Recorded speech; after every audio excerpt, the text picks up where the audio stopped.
Καλησπέρα σας, είμαι ο κύριος Άλφος Πολυτεντέρης. Καλώς ήρθατε στην εκπομπή Αποτροπή. Σημερινό μας θέμα θα πάρουμε συνέντευξη από τον κύριο Νεοκλή Κοπέρνικου Παχατερίδη, γνωστός και ο Σερ Δρακουμελίους ο τέταρτος.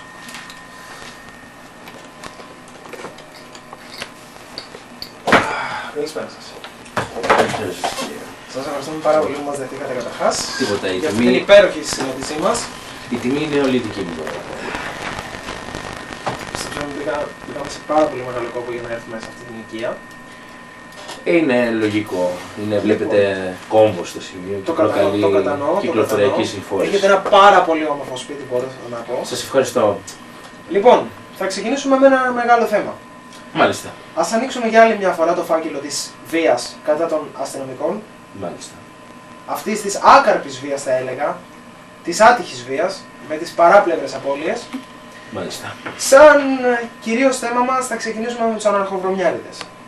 Μάλιστα. Η αναφορά μου γίνεται στους κουκολοφόρους, γνωστούς άγνωστους, που βγαίνουν χωρίς πολιτικό ιδεώδες, χωρίς αιτία και τα σπάνε. Θέλω να μου μιλήσετε λίγο γι' αυτό, για να μην γίνομαι κι εγώ κουραστικός και βίαιος στο λόγο μου. Μάλιστα. Ευχαριστώ. Κοιτάξτε, το συγκεκριμένο ερώτημα τίθει μια πολύπλευρη πραγματικότητα. Θυμάμαι το 1998, καθώς έκανα τη διατριβή μου στο Πανεπιστήμιο στο βορειοδυτικό Oxford. Θυμάμαι, ήταν ένα θέμα το οποίο μας απασχόλησε, διότι ασχοληθήκαμε στις διαμάχες των ανθρακόριχων και τους αποκαλώ έτσι, διότι είναι πιο βαθύ το νόημα των ανθρακόριχων από ότι των ανθρακορίχων. Μάλιστα. Που υπήρχαν οι διαπλεκτισμοί με την ένδοξη έφυπη αστυνομία του Λονδίνου. Μιλώντας να διακόψω, συγγνώμη, μιλάμε για τους κύριους Scotland Yard. Όχι, όχι, μιλάω για τους καβαλαριέρους. Μάλιστα. Πολύ καλά. Θυμάμαι τότε αυτοί οι αναρχοβρωμιάριδες, όπως τους αποκαλεί σήμερα. Οι κουκουλοφόροι, αυτοί οι γνωστοί άγνωστοι, η κοινωνία, που βγαίνουν χωρίς λόγο και εξεσφεντονίζανε, θυμάμαι τότε, κάρβουνα. Και τότε είχε βγει νομίζω και η γνωστή φάση, όχι άλλο κάρβουνο. Διότι θυμάμαι σε ένα. Κύριο Κουρκουλούς.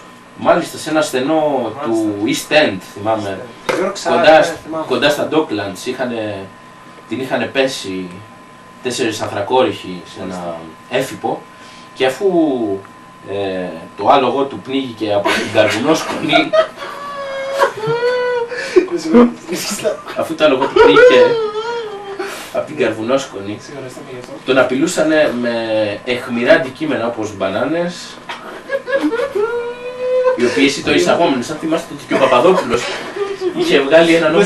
Για το βήχα μου. Όχι, αν θυμάστε και ο Παπαδόπουλος είχε βγάλει ένα νόμο στον οποίο απαγόρευε τις μπανάνες να πουλούνται, να κάνουμε εισαγωγή μπανάνας και φέραμε από την Κρήτη. Οι γνωστές κριτικές μπανάνες. Λοιπόν, πιστεύω ότι αυτά τα παιδιά είναι παιδιά ενός κατώτερου Θεού, θα μπορούσαμε να το πούμε. Και όταν πλησιάζει. Για να μην γίνομαστε κουραστικοί στο λόγο μας και στις απαντήσεις μας. Με ξύλινο λόγο, κύριε Κοπέρνικε, θέλω να απαντήσετε. Η αυτή απάντηση στη δικαιολογημένη απώλεια αυτού του 16χρονου Αλέξη. Μάλιστα. Πώς βρίσκεται αυτή την απάντηση αυτών των γνωστών άγνωστων που βγαίνουν στους δρόμους και τα κάνουν μπάχαλο, θα έλεγα, σε λαϊκή έννοια. Μάλιστα. Κατά της αστυνομίας. Κοιτάξτε, θα σας πω απλά για τη σχέση αστυνομίας και των λεγόμενων και των αναφερόμενων ως κουκουλοβρωμιάριδων, όπως είπατε πριν, ή αναρχοβρωμιάριδων ή αναρχοαυτόνομων κουκουλοφόρων. Θα μπορούσα να συμφωνήσω μαζί σας όλες τις Θα μπορούσα να σας πω ότι σε μια εργασία την οποία έκανα στο βορειοδυτικό Κάνσας, στο Πανεπιστήμιο. Ας ξεφύγουμε από την ιδεολογία των παραδειγμάτων, σας παρακαλώ, για να καταλαβαίνει και ο απλός ο κόσμος. Μάλιστα. Σε ποιους αναφερόμαστε. Κοιτάξτε, ο Αλέξης πέθανε διότι βρέθηκε στο λάθος σημείο, τη λάθος στιγμή. Μάλιστα. Και είχε λάθος υποκλίνους αγωνία σώματος. Μα κύριε Κοπέρνικε, εδώ η βιοψία μαζί με τη βαλιστική δείχνουν ότι ο άνθρωπος πυροβόλαγε εκείνη την ώρα ένα περιστέρι. Το οποίο του είχε κοτσιλήσει, είπε τον Πατσικό. Κοιτάξτε κύριε, είναι και δεν καταλαβαίνω, εξωστρακίστηκε γιατί το περιστέρι λέει. Φόραγε αλεξίσφαιρο. Φόραγε αλεξίσφαιρο. Μάλιστα, ναι. Πράγμα που βέβαια ακούγεται παράλογο, αλλά φυσικά έχουμε αποδεικτικά στοιχεία από τον μεγαλοδικηγόρο του, κύριο Αλέξανδρο Κούγια. Νομίζω και το περιστέρι τώρα. Δεν γνωρίζουμε αν το περιστέρι, κύριε, είναι πληρωμένο από τη Γαδά ή όχι, αλλά σας παρακαλώ πάρα πολύ, συγκεντρωθούμε στο θέμα. Τα επεισόδια που ακολούθησαν από την Κυριακή ως τη Δευτέρα, τα βρίσκεται λογικά? Μα συγγνώμη, πήγε ο φίλος μου, Μάλιστα. ο Παύλος, δεν θα αναφερθώ σε επώνυμο, να ανοίξει πρωί-πρωί το κατάστημά του. Μάλιστα. την Εθνική Τράπεζα. Μάλιστα. Και αυτό το πράγμα που αντίκρισε ήταν άνευ λόγου. Δηλαδή είχαν σπάσει την τράπεζα οι αλήτες. Σε αυτό θα πρέπει να συμφωνήσω μαζί σας. Θα συμφωνήσετε. Διότι το κεφαλαιοχικό σύστημα κάτω από τα υπάρχοντα δεδομένα προκαλεί μια ασίγαστη τάση προς το πλήθος να καταστρέφει αυτά τα ιερά ιδρύματα, θα μπορούσα να τα χαρακτηρίσω. Μάλιστα. Σας κατανοώ. Δεν ξέρω αν... Θα παραμηνεύσω λίγο τη φράση του Βίκτορ Σουγκό, η οποία έλεγε ότι εκεί που χτίζεται ένα σχολείο κλείνει μια φυλακή, και θα έλεγα ότι εκεί που κλείνει μια τράπεζα ανοίγει μια φυλακή, κύριε. Διότι κλέβοντας την τράπεζα, οδεύεις προς τη φυλακή. Μάλιστα. Μακάρι όλοι οι άνθρωποι να είχαν το δικό σας μυαλό. Μακάρι. Θα το ευχόμουν. Και εγώ θα το ευχόμουν. Να περάσουμε σε ένα δεύτερο, πιο καυστικό θέμα. Μάλιστα. Να ξεχαστούμε λίγο με αυτή την παρεξήγηση της σφαίρας και να περάσουμε στο θέμα του θηλυκού φύλου. Μάλιστα. Έχω μάθει ότι είστε λάτρεις του θηλυκού φύλου. Είμαι. Μετά από 6 γάμους. Ναι. Και ήταν 5 διαζύγια και μια κηδεία. 5 διαζύγια και μια κηδεία. Η γυναίκα μου, η πέμπτη, πέθανε 3 ώρες και 43 δευτερόλεπτα μετά την τέλεση του Ιερού Μυστηρίου. Μάλιστα. Δυστυχώς κατάπιε ένα κύκνο στο τραπέζι. Μάλιστα. Όλα αυτά ακούγονται τραγικά στα αυτιά μου. Ήτανε όντως. Θα ήθελα να σας ρωτήσω ποια πιστεύω ότι θα έπρεπε να είναι η θέση της γυναίκας μέσα στο σπίτι.